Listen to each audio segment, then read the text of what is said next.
생생하게 상생하며 YTN 라디오 생생경제. 안녕하세요. YTN 라디오 생생경제 김혜민입니다. 문재인 대통령이 오늘 미래통합당이 제안한 국민채 40조 원을 구체적인 방안을 제시한다면 검토해보겠다고 말했습니다. 생생경제 신박세상의 신세동 교수께서 미래통합당 선대위원장인데요. 그분이 출발새 아침에서 이 자세한 방안을 소개한 바 있거든요. 1인당 1,000만 원 내에서 3년에서 5년 동안 2.5% 금리로 쓸 수 있도록 지원하자라는 내용인 코로나 국민채입니다. 저는 내용도 내용이지만 야당이 제안한 것을 대통령이 검토하겠다고 받은 것이 참 좋더라고요. 미국은 정부와 의회가 닷새간의 마라톤 협상 끝에 2조 달러, 우리 돈으로 2,500조 원에 달하는 경기 부양법안에 합의했습니다. 미국 역사상 최대 규모죠. 이런 위기 가운데 여당, 야당이 어디 있습니까? 국민들이 살고 봐야죠. 정부와 정치권이 힘을 합쳐서 버티고 있는 우리 국민들에게 디딤돌이 돼주시기를 다시 한번 부탁드립니다. 2020년 3월 26일 YTN 라디오 생생경제 지금 시작합니다.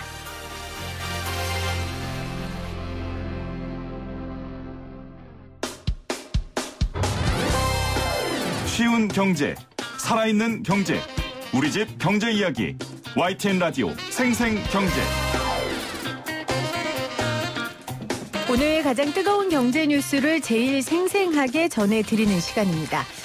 N번방, 저는 엄마로서 또 PD로서 이 사건을 알고 싶지 않을 정도로 굉장히 처참하고 저급한 사건이더라고요. 그렇다고 눈 감고 귀 막고 있을 수는 없죠. 이 N번방 사건은 IT 기술의 모든 역기능을 한자리에 모아둔 사건입니다. 가상화폐도 관련이 돼 있고요. 한국인터넷윤리학회 명예회장이자 바른AI 연구센터 센터장이신 김명주 서울여자대학교 정보보호학과 학과장 나와주셨어요. 교수님 어서 오세요. 네, 안녕하세요. 아버지로서 또 특별히 여성들을 교육하는 학자로서 또 대한민국의 한 시민으로서 이번 N번방 사건을 굉장히 가슴 아프게 보셨을 것 같아요. 어떠셨어요? 네, 사건이죠. 굉장히 큰 사건이고요. 저희가 이제 온라인 세계가 열리기 전에 오프라인 일반적인 실생활에서 우리가 전통적으로 가지고 있었던 이렇게 잘못된 성인식이 집단적으로 표출된 사건이다. 이건 뭐 사실 처음 있었던 건 아닌데 이전부터 예고가 됐었던 건데 이제 더 아주 큰 사건으로 표면적으로 나타난 사건이고요. 사실은 저희가 이제 코로나 사태를 겪으면서 요즘에 온라인의 위력들을 많이 느끼잖아요.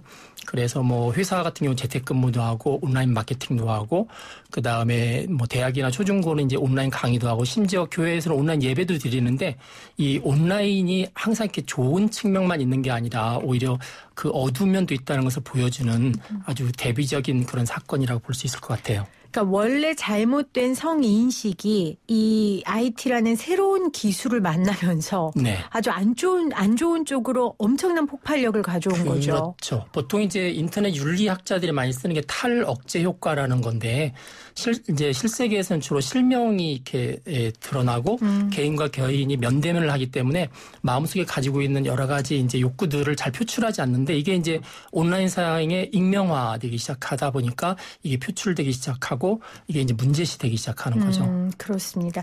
그 김명주 교수께서는 IT의 첫 번째 세대라고 할 수 있죠. 1세대? 거의 그렇다고 볼 수 있죠. 네네. 그 당시에 처음 IT 기술을 배울 때 공부할 때 이런 일이 일어날 거라고 상상 아예 그림도 못 그리셨죠? 그렇죠. 저희가 사실은 다른 나라보다는 좀 늦게 출발한 나라이잖아요. 네. 그래서 그 당시 이제 산업화, 정보화를 굉장히 많이 강조했기 때문에 IT는 어떻게 보면 우리나라를 이렇게 먹여 살릴 수 있는 새로운 전기로 생각을 했어요. 그래서 IT를 통해서 새로운 산업을 융성시키고 뭐 국민 소득이 증진되고 하는 일종의 성장의 동력으로만 생각을 했는데 이제 이 성장의 어두운 면 아까 이제 우리 앵커께서 말씀하셨지만 이렇게 역기능이죠. 역기능 측면들을 이렇게 많이 보지는 못했던 것 같아요. 근데 생각했던 것보다 더 빠르게 더 크게 나타나고 있다고 생각이 됩니다. 사실 김명주 교수님은 그런 부분에 대한 일찌감치 좀 우려 섞인 시각을 갖고 계셔서 네. 인터넷 윤리에 대한 목소리도 내셨고 한국인터넷윤리학회도 만드시고 함께 하셨던 걸로 알고 있는데 그래서 아마 이 사건이 더 씁쓸하면서도 사실 예고된 사항이었다라고 네. 생각하실 것 같아요. 그게 한 2년 전에 아마 기억하실지 모르겠어요. 그 합정동 스튜디오 사건이라고 혹시 기억하죠. 아시나요? 네, 네. 그래서 그 보통 이제 사진 작가들을 모아서 출사를 명목으로 해서 이렇게 모아서 모임을 만들었는데 거기에 이제 모델을 동원을 하잖아요. 그래서 그 모델을 이제 그 스튜디오 원장이 계약을 맺어서 유료 회원들 사이에서 사진을 찍게 하면서 거기서 이제 성희롱과 여러 가지 성착취가 벌어졌고 그때 찍었던 사진들이 유포되는 사건들이 발생을 해서 미투 네. 운동 연결됐던 걸로 기억을 하는데 그 사건이 정확하게 온라인판으로 그러네요. 재현됐다고 볼 수 있는 거죠. 아, 네. 그렇네요. 네. 그러니까 오프라인 상에서 몇 명이 돈을 내고 출사라고 하죠. 그렇죠. 그 모아서 사진을 찍었고 그걸 피해자 그러니까 동의 없이 맞습니다. 그 사진들을 유출시켰는데 지금 엠번방 같은 경우는 온라인에서 그 일은 고스란히 일어난 그렇죠. 거예요. 네네네. 그리고 그 일을 해낸 그 플랫폼이 바로 텔레그램인데 텔레그램이죠. 일단 텔레그램이 뭔지 우리 청취자분들한테 좀 설명을 해 주세요. 좀 우리나라 사람들한테는 많이 알려져 있지 않은데 네. 우리나라 사람들한테는 카톡이 제일 많이 알려져 있을 것 같아요. 네. 사실 카톡처럼 개인과 개인이 대화할 수 있는 일종의 이제 메신저라고 보통 부르는데 메신저 일종입니다. 그런데 이제 어떤 게 있냐면 카톡하고 차이점이 뭐가 있냐면 카톡은 저희가 두 사람이 대화를 하면 그 대화의 내용이 카톡 서버에 저장이 돼요. 그러다 보니까 본인이 스마트폰으로도 받아볼 수 있지만 PC에서도 받아볼 수 있는 게 그 서버에 있는 내용을 가져오기 때문에 그렇거든요. 네네. 그러다 보니까 이제 어떤 대화를 했고 뭐 누구고 개인정보니 뭐고 이걸 통해서 광고도 나가게 되고 뭐 여러 가지 회사에서 개인정보를 활용하니까 일부에서는 야 이런 개인정보를 메신저 서버가 가지고 있는 게 옳지 않다. 그래서 이제 서버 측에서는 개인정보를 거의 갖고 있지 않는 거죠. 네. 거의 갖고 있지 않고 카톡 했던 대화들 자체도 남기지 않는 거죠. 네. 그러니까 개인정보 보호 측면에서는 굉장히 좋은 메신저 프로그램이고요. 앞으로 이제 그쪽으로 많이 발달하는데 그래서 이 텔레그램 같은 경우는 그 아주 대표적인 경우입니다. 그래서 그러니까 카카오톡 같은 메신저인데 네, 카카오톡 똑같습니다. 같은 경우에는 서버에 모든 대화 내용이 저장되고 그렇죠. 그걸 통해서 개인 정보를 활용할 수 있는 여러 가지 산업으로도 번질 수 있는 네네. 그럴 수 있지만 텔레그램 같은 경우에 서버가 없기 때문에 그렇죠. 대화 자체에도 더 훨씬 더 내밀하고 은밀한 대화가 가능한 거죠. 그렇죠. 원래는 이제 그 정부의 정보 감시에 대항하기 위해서 만든 그런 소프트웨어라고 보시면 되는데 그래서 개인의 프라이버시 보호 측면에서 굉장히 좋은데 문제는 그 개인이 지금처럼 범죄와 연관된 경우 그 범죄자들을 추적하는 게 힘들다는 거꾸로 표현하면 그러니까 프라이버시 보호라는 거가 범죄자의 프라이버시 보호라는 이야기는 수사를 방해한다는 이야기가 되는 거잖아요. 그렇죠. 그래서 이제 이런 어두운 측면의 대화를 하는 사람들이 이런 식의 이제 프라이버시 보호를 위한 텔레그램과 같은 메신저를 옮겨가는 거죠. 네. 김명주 교수님은 또 이 보안 정보보호학과 교수시니까 텔레그램의 그럼 이 보안 굉장히 높은 수준이다라고 평가하시는 거죠? 현재로서는 굉장히 높고요. 심지어 이제 텔레그램 같은 경우에는 이제 해커들이 보통 해킹을 해서 들어오는 경우도 있는데 이 사람들이 한 20만 달러 상금을 두고 텔레그램 해킹을 하면 다 주겠다. 그런데 지금까지도 뚫지 못했던 보안 쪽에서 굉장히 튼튼한 그런 소프트웨어고 특이한 게 이 텔레그램은 비영리입니다. 그러니까 광고가 전혀 나가질 않아요. 네. 그래서 그럼 수입을 어떻게 얻어요? 그 현재로서는 이제 그 설립자 중에 한 사람이 이렇게 펀드를 끌고 갔어요. 그러니까 이런 그 인터넷상에서 공개적으로 모든 사람이 쓸 수 있고 프라이버시가 보장되는 거에 취지에 이제 찬동하는 그런 펀드를 끌고 와서 지금은 이제 그거로 운영을 하고 있습니다. 그렇군요. 네네.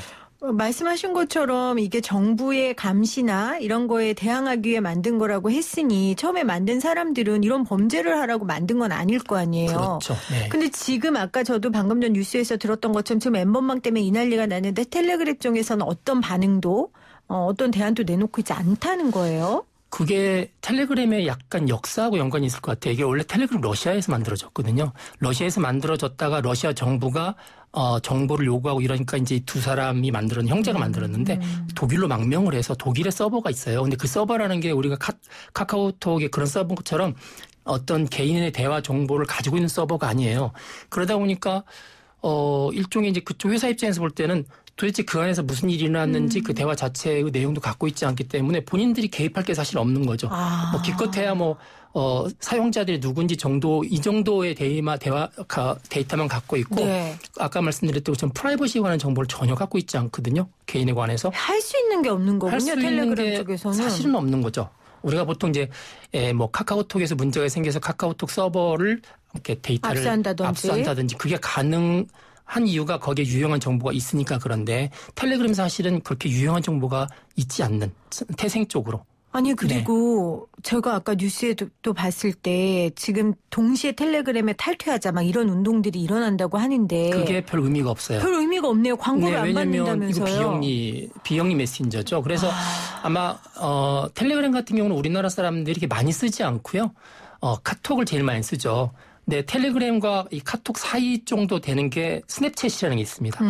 오히려 지금 우리나라 초등학생들은 스냅챗을 많이 써요. 그러니까 부모님들이 어린아이들이 카톡을 써서 부모님과 카톡방을 공유한다는 이야기는 약간의 아이들의 효면십이고 자기들끼리는 스냅챗을 많이 씁니다. 스냅챗이 뭐냐면 똑같은 이야기인데 메시지를 보내고 나서 보낸 메시지를 삭제할 수가 있어요. 그러니까 증거가 없는 거죠. 그런 측면에서는 이제 그런 식으로 이렇게 옮겨가고 있기 때문에 그런 부분을 쓰지 않겠다고 그럴 때도 뭐 회사 입장에서는 사용자들이 원해서 쓰는 거지 뭐 자기들이 광고 수입을 올리거나 그러면서 쓰는 게 아니니까 광고에 뭐 막대한 지장을 받는 것도 아니잖아요. 그러니까 그게 대단위로 어떤 거부 운동을 한다고 그럴 때 텔레그램 입장에서는 별로 사용자도 그렇게 많지 않을 뿐더러 수익 구조에 별로 영향을 주는 게 아니기 때문에 그렇게 큰 효과는 없을 거라는 생각을 합니다. 앞으로도 기술은 발전할 것이고 이렇게 비밀스러운 메신저들에 대한 욕구가 더 높아질 것이기 때문에 스냅챗 같은 것들이 계속 생길 거란 말이에요. 네. 그러면 쌀로 밥 짓는 소리 같고 공연불 같지만 결국은 이걸 사용하는 사람들의 윤리가 굉장히 중요한 건데요. 그렇죠. 왜냐하면 좋은 동기에서 사실 출발했고요. 아까 이제 텔레그램 같은 경우는 비영리라고 그러지만 그 소스 코드라고 그러죠. 만들어서 소스 코드 이렇게 오픈시켰습니다. 누구든지 또 더 개선시켜라 이렇게 약간 공익적 측면에서 나왔는데 이게 이제 칼의 양면이죠. 유용한 면도 있지만 이제 나쁜 면도 있기 때문에 결국은 사용자들의 의식에 문제가 있을 것 같고 그다음에 그 사용자들이 구성하는 사회 전체적인 공감 그거에 대한 이제 공감 내지는 문화 형성이 굉장히 중요한 것 같고요. 그럼에도 불구하고 지금과 같은 범죄와 연관이 되면 결국은 이제 최소한의 부분들은 법으로 막아야 되는 그러니까요. 거죠. 네네. 그러니까 인터넷 윤리 운동을 계속 해오신 입장에서 네. 결국은 법이 강화돼야 되는 게 아닐까라는 생각을 이번 일을 통해 더 굳건하게 하실 것 같은데요. 저는. 네, 그러니까 법이 만능은 아닌데 네. 윤리라는 게 사실 이제 예를 들어서 윤리라는 거는 사람들이 어떤 도리잖아요. 그러다 보니까 그렇죠. 어길 수 있다 보면은 기껏해야 비난 정도죠. 양심의 가책과 비난 정도인데 이게 계속 반복되면 사회나 국가나 개인한테 피해를 주게 되니까 결국 국가가 개입을 해야 되는 거. 그래서 결국 이제 법이 필요한데 문제는 법이라는 게 그냥 빨리빨리 움직이는 게 아니라서 예를 들어서 지금 텔레그램에 어떤 동영상이 올라와 있는데 그 피해를 막기 위해서 법에 호소할 경우에 이 법의 절차라는 게 사실 시간이 많이 걸리거든요. 네. 그래서 보통 저희가 이제 법 가운데서 임시 조치라는 걸 해요. 빨리빨리 할 수 있도록. 이제 그런 부분들에 대한 부분이 법은 또 역시 느려요. 현재까지는. 그래서 그렇게 피해자들을 빨리 구제할 수 있는 시스템도 같이 갖추면서 그걸 이제 시민단체라든지 여러 가지 민간들이 자율기구들을 만들어서 좀 대응할 수 있는 네. 그런 것도 같이 해야 되지 않을까 생각을 하고 있습니다. 법 이야기 하셨으니까 전에 교수님 제가 모셔서 그 개망신법이었나요? 아, 네네. 그 개인정보법 관련한 이야기. 동의했죠. 네네. 우리 했었잖아요. 이번 이 문제도 그게 같은 얘기가 될지는 모르겠지만 이번 이 문제도. 그 시청자분이 개망신법이라고 하면 아시나요? 아시죠. 그때 우리 설명했잖아요. 애청자들은 아실 거예요. 용어는 잘 모르겠어요. 줄임말이니까요. 줄임말이고 결국 통과됐으니까 개망신은 안 당했잖아요. 그게 개인정보 그다음에 뭐였죠? 네, 신용법 그다음에 정보통신망법. 네, 그렇게 해서 우리가 개망신법이라고 불렀는데 지금 이 N번방에서도 문제 중에 하나가 개인정보를 너무 쉽게 범죄를 저지르는 사람이 얻어서 악용했다는 거예요. 이런 개인정보법도 조금 더 보강돼야 되는 거 아니에요, 그러면? 좀 다른 부분인가요? 아니, 맞습니다. 맞는 이야기인데요. 예를 들어서 지금 사회 공익요원 공익위원이 일종의 이제 정부 시스템을 뒤져서 뭐 데이터를 가져왔다 이런 이야기도 있고 네. 뭐 여러 가지 있기 때문에 아마 이 사건을 수사하다 보면은 결국은 여러 가지 형태로 사회적인 허점들이 노출이 될 것 같아요. 그게 이제 결국은 개인정보보호로 이제 들어가는 거라서 지금 데이터 3법이 이제 통과가 돼서 본격적으로 이게 활성화가 되기 전에 이제 똑같은 문제 발생을 합니다. 합법적으로 인정받았지만 개인정보 문제도 발생을 하고 그다음에 이런 범죄에서 악용하는 부분을 또 어떻게 막을 것인가 하는 부분도 발생을 해서 앞으로 갈수록 개인정보에 관한 이제 법적인 제재 조치는 더 많이 필요하고요. 그리고 그에 따른 책임.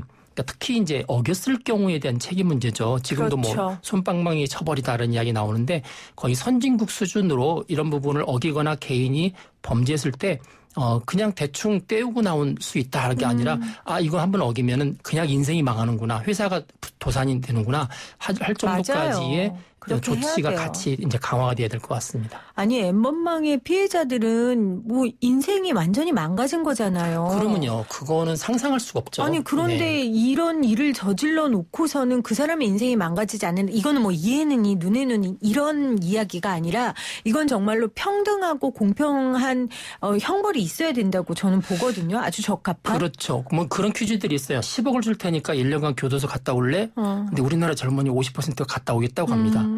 네, 그렇기 때문에 엄청난 돈을 벌고 한 4년 정도, 3, 4년 뭐 살고 나오지 이런 생각들을 이제 가지고 있으면 이게 이제 일반적인 이제 법 정서의 문제인데 그런 거에 대한 부분들에 대해서 그럼요. 사회적인 질타나 비난이나 또 기본적인 어떤 인성에 관한 부분들을 맞습니다. 다시 점검하는 부분이 필요할 것 같습니다. 맞습니다. 네.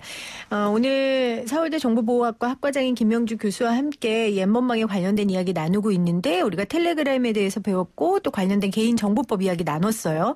또 하나 교수님하고 몇 년 전에 비트코인 관련해서 인터뷰했었는데 네. 가상화폐. 네. 이 가상화폐 문제가 또 지금 핵심이에요. 네. 그러니까 엠번방을 만들고 그러니까 엠번방이라는 건 실체가 없는 방인 거죠. 텔레그램을 통해서 네, 만드는 거니까. 뭐 카카오로 말하면 카카오 이제 채팅방이죠. 그렇죠. 네, 그런 네. 거죠. 여기에서 수익을 낸 주범들이 주로 추적이 어려운 가상화폐를 사용했다고 하더라고요. 네. 이걸 좀 설명을 해 주세요. 이게 어떻게 이렇게 사실은 이루어진 가상화폐를 이제 암호화폐라고 많이 이야기하는데 우리가 암호 그러니까 이 암호화폐를 잘 모르신 분들은 내가 그 암호화폐를 쓸 때 쓰고 있는 내가 어디서 지불했던 것을 추적을 못할 줄 알고 계세요. 근데 그거 오산입니다. 사실 이제 암호화폐라는 게 이렇게 인터넷 온라인상에서 거래가 되는 화폐거든요. 네. 뭐 비트코인이라든지 뭐 이더리움이라든지 이번에도 이제 나오기는 했지만 모네로라든지 여러 가지가 있는데 원래 암호화폐 자체는 이제 거기 지갑이 있어요. 지갑이 있어서 개인 지갑에서 또 상대방의 개인 지갑으로 직접 송신을 하게 되면은 사실 추적이 불가능해요. 그 지갑 자체를 압수하기 전까지는.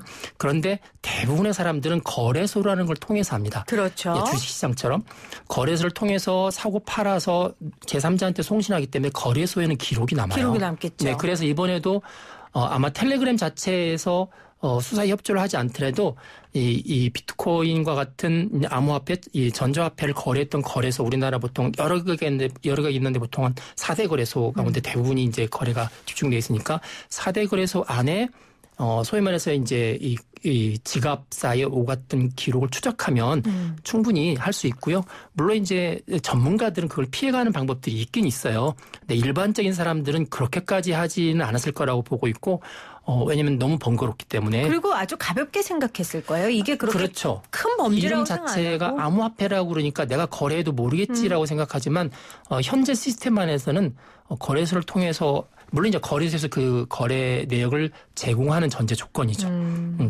거기서 제공을 하지 않으면 추적이 불가능한데 뭐 대부분 이제 이게 범죄 사건과 연관돼 있기 때문에 제공을 할 거라고 보고 있고 아마 그거에 의해서 추적이 가능하다고 보고 있습니다. 지금 4대 가상자산 거래소에서는 엠번방 참여자 색출에 적극 협력하겠다고 밝힌 상황이에요.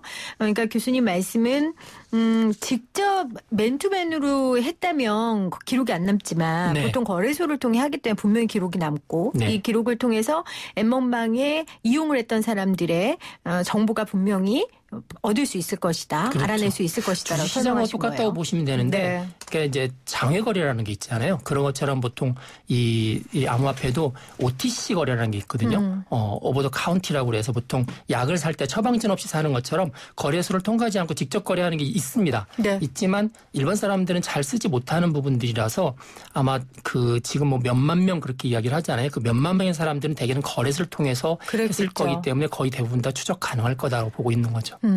그러니까 나쁜 사람이 부지런하면 정말 안 돼요. 그거는 대책이 없죠. 얼마나 부지런하면 세상에 아니 거기다가 비트코인은 물론 프라이버시 코인으로 알려진 모네로를 적극 활용했다고 하는데 도대체 모네로가 뭡니까 이게? 이게 이제 모네로는 비트코인이나 뭐 이더리움과 비슷하긴 한데 이제 이게 있습니다.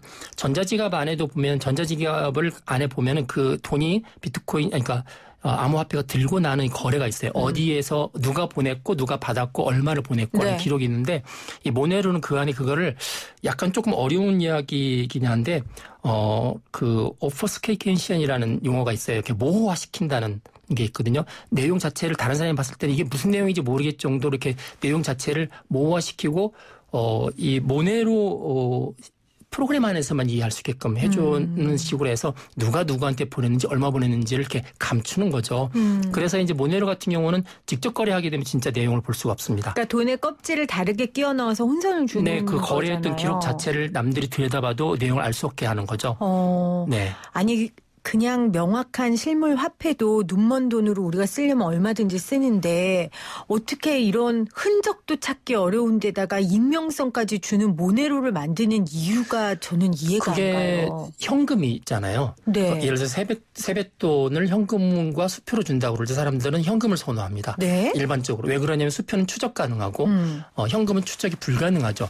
사실 엄밀히 따지면 현금도 추적이 가능합니다. 왜냐하면 화폐마다 일련 번호가 있기 때문에 추적 가능한데 그걸 누가 일일이 기록을 하지 않잖아요. 네.